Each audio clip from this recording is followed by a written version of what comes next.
Hello students, আমি Moumita ma'am. আশা করি তোমরা সকলে খুব ভালো আছো। Welcome back to our channel. Students, আজকে আমি তোমাদের third semester major political science থেকে তোমাদের পেপার 3 একদম লাস্ট টপিকে চলে এসেছি।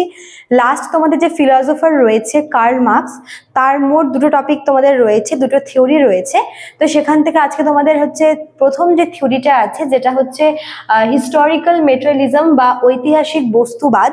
তো আজকে ওটার উপরেই ক্লাসটা নেব। ক্লাসটা খুব একটা বেশি লেন্দি হবে না, জাস্ট কয়েকটা কথায় ক্লাসটা শেষ হয়ে যাবে। খুব ছোট্ট একটা টপিক, বাট ভালো, ঠিক আছে? আশা করি তোমরা মন দিয়ে শুনবে। তো ক্লাসটি শুরু করার আগে বলে রাখি যে যারা এখনো আমাদের অনলাইন ক্লাসে অ্যাডমিশন নাওনি, তারা আমাদের অফিসিয়াল নাম্বারে যোগাযোগ করতে পারো।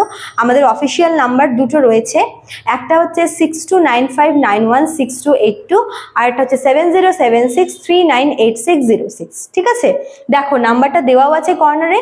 তোমরা যে কোনো একটি নাম্বারে যোগাযোগ করে আমাদের সঙ্গে যুক্ত হয়ে যেতে পারো, এবং তোমাদের যদি অন্য কোনো কোয়ারি থাকে তোমরা তাহলেও কিন্তু আমাদেরকে যোগাযোগ করতে পারো এই নাম্বারে। ঠিক আছে, চলো দেরি না করে শুরু করে দিই আজকের ক্লাসটি। দেখো, ঐতিহাসিক বস্তুবাদ বা হিস্টোরিক্যাল মেটেরিয়ালিজম, এটা হচ্ছে কার্ল মার্কসের যে রাজনৈতিক দর্শন, তার মূল কেন্দ্র বলা যায়। ঠিক আছে, কার্ল মার্কস মনে করেন যে এই যে সমাজ পরিবর্তন হচ্ছে, দেখো আমরা সমাজে তো বিভিন্ন স্তরে বিভিন্ন শ্রেণীর মানুষ বসবাস করে, তাই না? এবার এই যে মানুষের সাথে যে মানুষের একটা বিভেদ সৃষ্টি হয়, এটা মেইনলি কিন্তু অর্থনৈতিক কারণেই হয়। ঠিক আছে, এবং যত দিন যাচ্ছে এই যে অর্থনৈতিক ভেদাভেদটা, এটা কিন্তু ক্রমশ বেড়ে যাচ্ছে, এবং এর ফলে কি হচ্ছে, সমাজ পরিবর্তন হচ্ছে।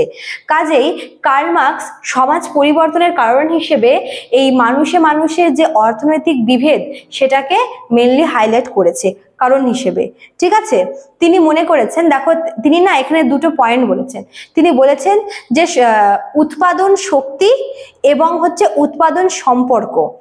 বোঝো যে এই দুটো জিনিস কি। উৎপাদন শক্তি মানে, দেখো আমরা মানুষরা আমাদের বিভিন্ন চাহিদা পূরণ করার জন্য, যেগুলো আমাদের দৈনন্দিন জীবনে প্রয়োজন হয়, সেই চাহিদাগুলো পূরণ করার জন্য কিন্তু আমাদের বিভিন্ন বস্তু, বিভিন্ন ভোগ্যপণ্য আমাদের প্রয়োজন হয়, এবং সেগুলোকে প্রস্তুত করার জন্য অনেক কিছু প্রয়োজন হয়, যেরকম প্রযুক্তিগত বিদ্যা, লেবার, তারপর হচ্ছে তাদের স্কিল বা দক্ষতা, এই সমস্ত কিছু। ঠিক আছে, তো এই যে টেকনোলজি, তারপর লেবার, তারপর স্কিল, ঠিক আছে, এই সমস্ত কিছুকে বলা হয় হচ্ছে উৎপাদন শক্তি। মানে যাদের জন্য বা যাদের দ্বারা কোনো কিছু উৎপাদন হচ্ছে। যেরকম মনে করো যে একটা জামা বা একটা ড্রেস তৈরি করতে কি লেবার প্রয়োজন, তাই না? মেশিন দরকার, তারপরে হচ্ছে তোমার এছাড়াও শ্রম প্রয়োজন। তো যাদের সম্মিলিত প্রয়াসে একটা জিনিস তৈরি হচ্ছে, তাদেরকে বলা হয়, মানে সেগুলোকে বলা হয় হচ্ছে উৎপাদন শক্তি। আর উৎপাদন সম্পর্ক হচ্ছে সমাজে মানুষের সাথে মানুষের যে সম্পর্কটা রয়েছে, অর্থনৈতিক সম্পর্ক, এবং যার দ্বারা মানুষে বিভেদ বা শ্রেণী বিভাগ সৃষ্টি হচ্ছে, সেটাকে বলা হয় উৎপাদন সম্পর্ক। এবার দেখো, যত দিন যাচ্ছে তত কি হচ্ছে, এই যে উৎপাদন যে শক্তিগুলো রয়েছে, এই যে টেকনিক্যাল ব্যাপার স্যাপার, এগুলো কি সব কিন্তু মানে উন্নয়ন হচ্ছে এই সমস্ত কিছু। ঠিক আছে, এবার যতই উন্নয়ন হচ্ছে, তত কিন্তু মানুষের সাথে মানুষের যে সম্পর্কটা, অর্থনৈতিক সম্পর্ক, সেটা কিন্তু আরো বেশি মানে বেড়ে যাচ্ছে।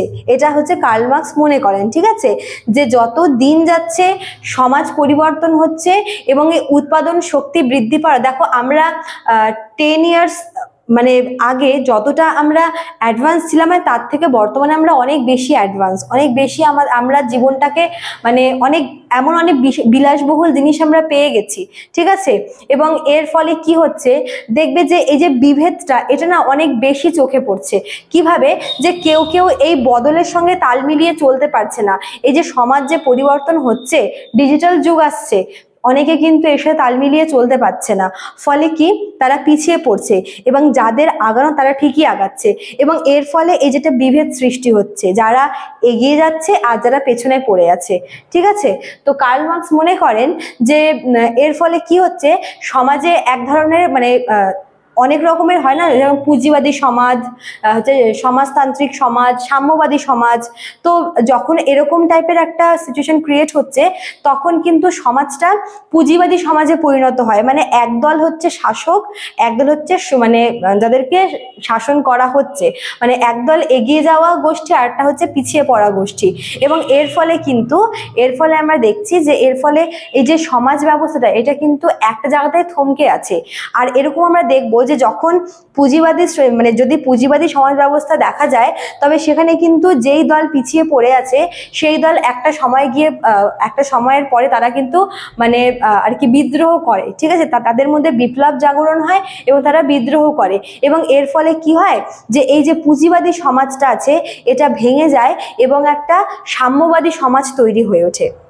তো এটাই হচ্ছে কার্ল মার্কসের মেইন সূত্র, যেখানে তিনি বলেছেন যে উৎপাদন শক্তি বৃদ্ধি পেলে উৎপাদন সম্পর্কের সমীকরণটা বদলে যায়।